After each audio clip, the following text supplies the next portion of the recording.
Hello and welcome to TheCapitalNet Team. I'm Apurva and I hope everyone is doing safe and staying healthy wherever they are. This past week, we had the opportunity to speak to multiple stakeholders in the RegTech industry. We spoke to Mr. Ritesh Kumar S, who is an executive director at Indus Law. We also spoke to Govind Balachandran, who is the founder and CEO of SignalX. And finally, we also spoke to Mr. Dhiraj Sinha, who is a partner at SucSEED Indovation Ventures.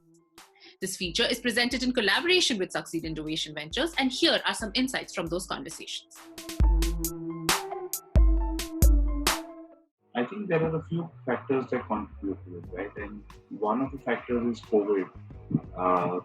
For all the damage it has done, it has created the opportunity for deploying technology in ensuring that our day-to-day lives run smoothly. And there on the financial services piece, to enable and run financial transactions, regulatory compliance is an essential part. So that has sort of changed the outlook of people and the general preparedness towards adaptation of technology. What's happened is there has been a focused regulatory action. There has been a series of focused regulatory action, be it from the RBI or be it from the other regulators.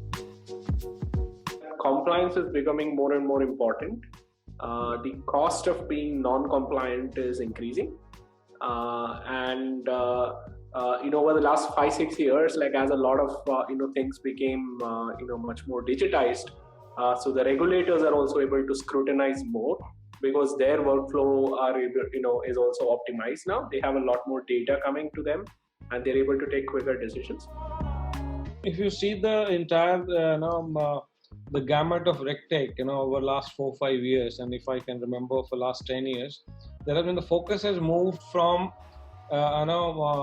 self-regulatory mechanism as far as all of the regulators are concerned. Under the current government's leadership, the last tenure and the current tenure, there has been a continuous focus on governance. And that focus we're also actually seeing translate in policies. Path with innovative policies, opening up sandboxes for technology and use of technology. IRDA, which was supposed to be one of the most conservative enterprises in terms of regulators, they've opened up sandboxes. SEBI obviously is welcoming technology innovation for accessing stock markets. They've brought their own regulations, but they've also been fairly welcoming. Historically, our complaint has always been that compliance is onerous, compliance is burdensome, you're coming in the way of my day-to-day business. The two changes that have that we've seen. One is there is a digital push. That means the government is making it easy for users to really stay compliant. Platforms like, for example, GST, MCA, and all of these platforms are in place for this. And the second is the government has recognized that for the ecosystem as a whole to stay compliant and stay healthy, they need to make data accessible for compliance professionals to use. There's a huge opportunity as far as India is concerned because it's a big market. Growing industry, growing country, growing jurisdiction, a lot of investment coming in, so the stakes are going high, and obviously the compliance focus will increase. It has increased when I started my career 20 years back, and it's a completely different ball game altogether.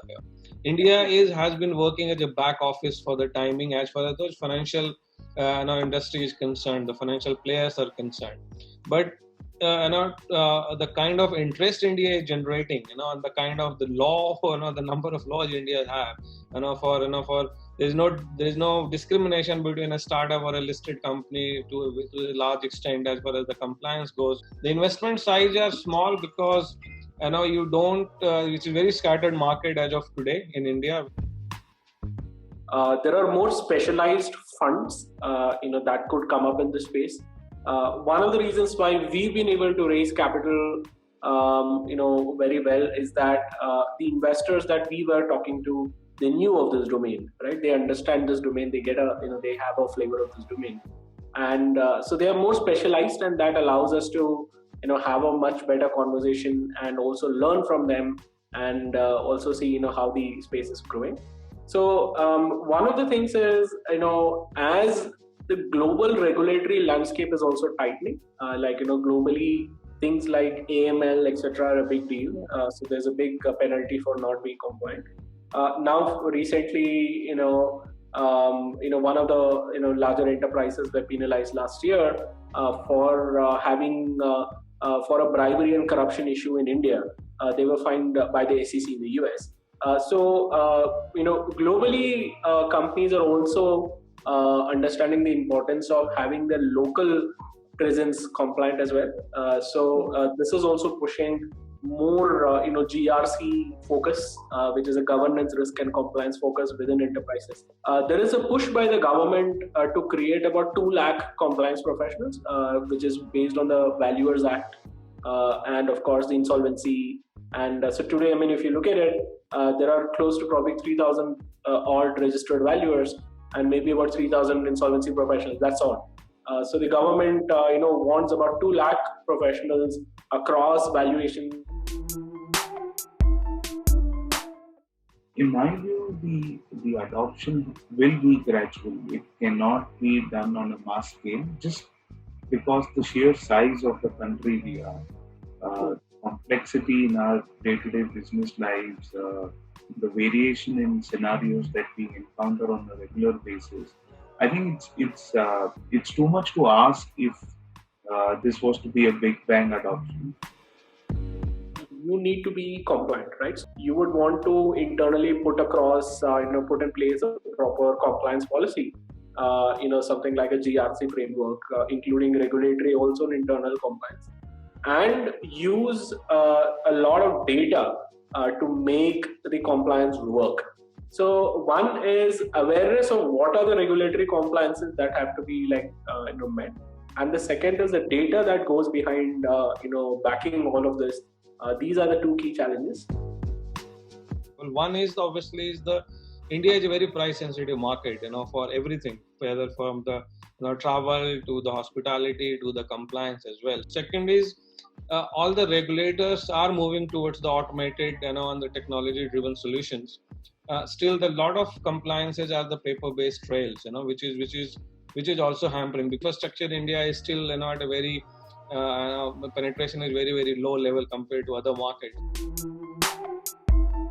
So today you're probably working with a vendor that you've never met before. Today you're probably working with business partners that you've not met before.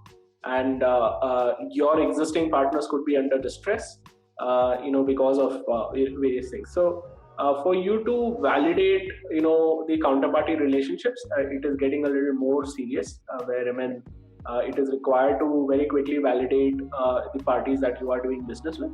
And that is one area where we see a lot of, increase in usage. Positive way is that the regulators have also, moved, which was they were, earlier hesitant, moved towards the automation, and moves towards the technology. COVID has brought that entire RegTech, into faster automation and technology-driven solutions because they could not do away with it. The negatively, because due to certain factors, the business, the investment, deals would have gone slow because the projections what you bring in and the growth what you bring in, probably those parameters have changed.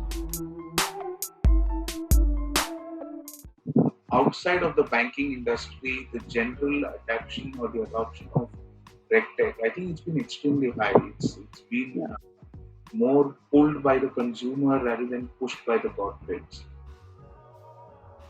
And it is not just banks. Like RegTech is not just banks.